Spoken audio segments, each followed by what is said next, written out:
ପିଲାମାନେ आज आम वर्षा कविता आलोचना करवा। ये कविताटी कवि जगन्नाथ दास लिखिछंती। तांकु भक्त कवि बोली कहा जाए। पंचदश शताब्दी रे पुरी जिल्लार कपिलेश्वरपुर रे जन्मग्रहण करथिले। ओडिया साहित्य रे पंचसखा जुगर से थिले जणे प्रसिद्ध कवि। तांकर रचित ओडिया भागवत एक पवित्र पुराण ग्रंथ। ओडिशार घरे घरे ये भागवतर विशेष आदर रही। यह ओडिया जातिर एक मूल्यवान संपद कहले भूल हेब नाही। वर्षा कविताटी कविंक रचित भागवतर दशम स्कंदर 21 अध्याय आनीत। एबे आमे वर्षा कविताटी बोलिबा। हेमंते ग्रीष्म काल गला वर्षा ऋतु प्रकाशिला सकल ऋतुंकर सार शस्य संपद मंत्रपुरा मेघे मिलिले शून्य पथे बिजुली महिमंडल दुख चाहे जल छाड़िला तोष होई घोर शबदे मेघमाल गर्जिण बरसंती जल प्राणी जीवन जल राशि करुणा चित्तरे बरसी पृथ्वीर भी तेज ग्रासे तापित थिला अष्टमासे जल पाइला तो सचिते तपस्वी जनकर मते तपस्या फल जेने पाई भुंजंती अति सुखी हुई।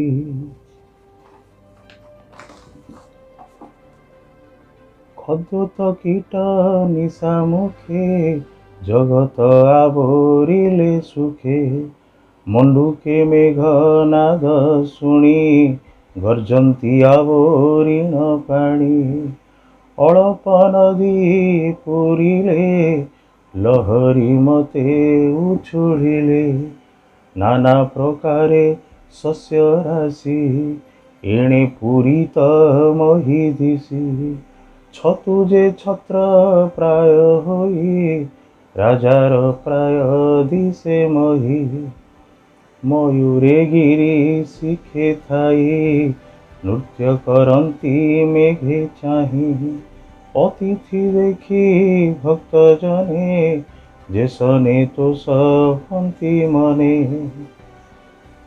ये कविताटी स्वर सहित तुम्हें अभ्यास करिवो। ऋतुचक्र परिवर्तन रे ग्रीष्म ऋतु परे पृथ्वी को ओल्हे आसे वर्षा ऋतु।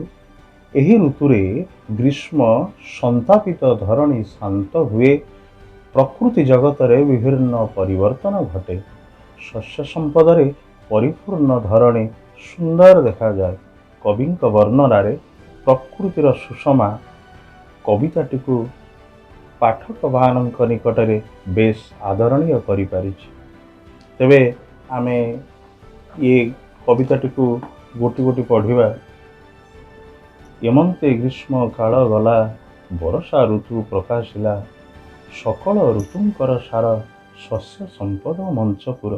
ग्रीष्म ऋतु जीवा परे वर्षा ऋतुर आगमन घटिला।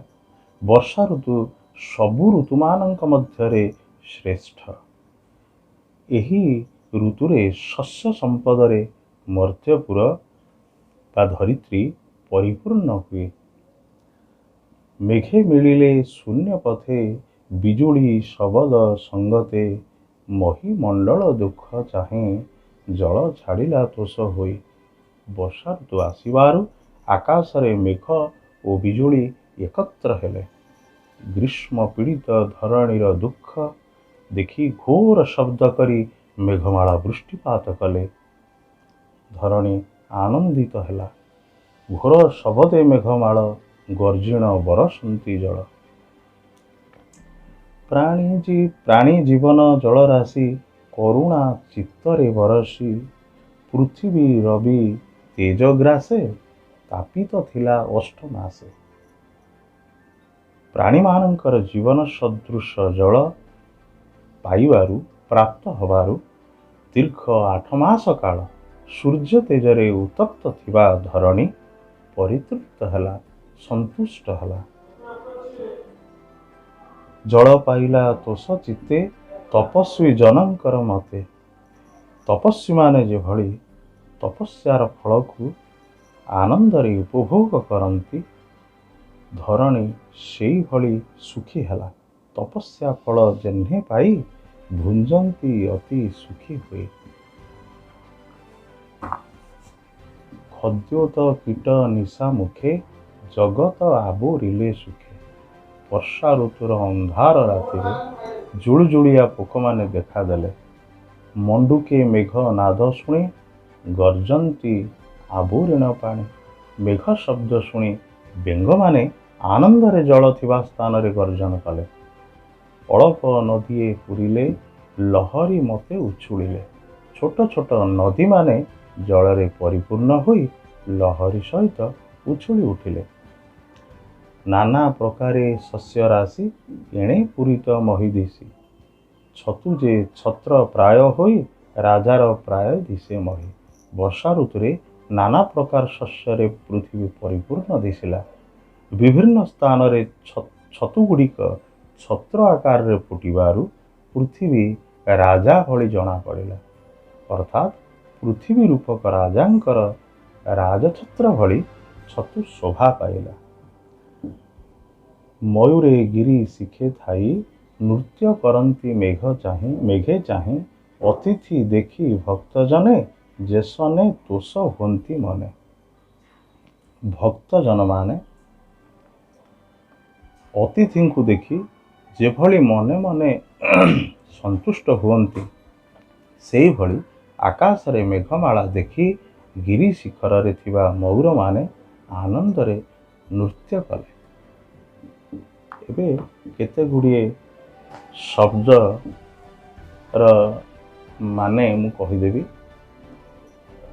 ନିଶାମୁଖ ସନ୍ଧ୍ୟା ସମୟ, ମଞ୍ଚପୁର ମର୍ତ୍ତ୍ୟପୁର, ଭୁଞ୍ଜନ୍ତି ଭକ୍ଷଣ କରନ୍ତି ବା ଖାଆନ୍ତି, ତୋଷ ତୃପ୍ତ ବା ଆନନ୍ଦ, ମହି ପୃଥିବୀ, ଅଷ୍ଟମାସ 8 ମାସ, ତ୍ରାସ ଭୟ, ଖଦ୍ୟୋତ ଜୁଳୁଜୁଳିଆ ପୋକ, ମଣ୍ଡୁକ ବେଙ୍ଗ, ସାର ହେଉଛି ଶ୍ରେଷ୍ଠ, ତାପିତ ତପ୍ତ ବା କଷ୍ଟପ୍ରାପ୍ତ, ଯେହ୍ନେ ଯେଭଳି।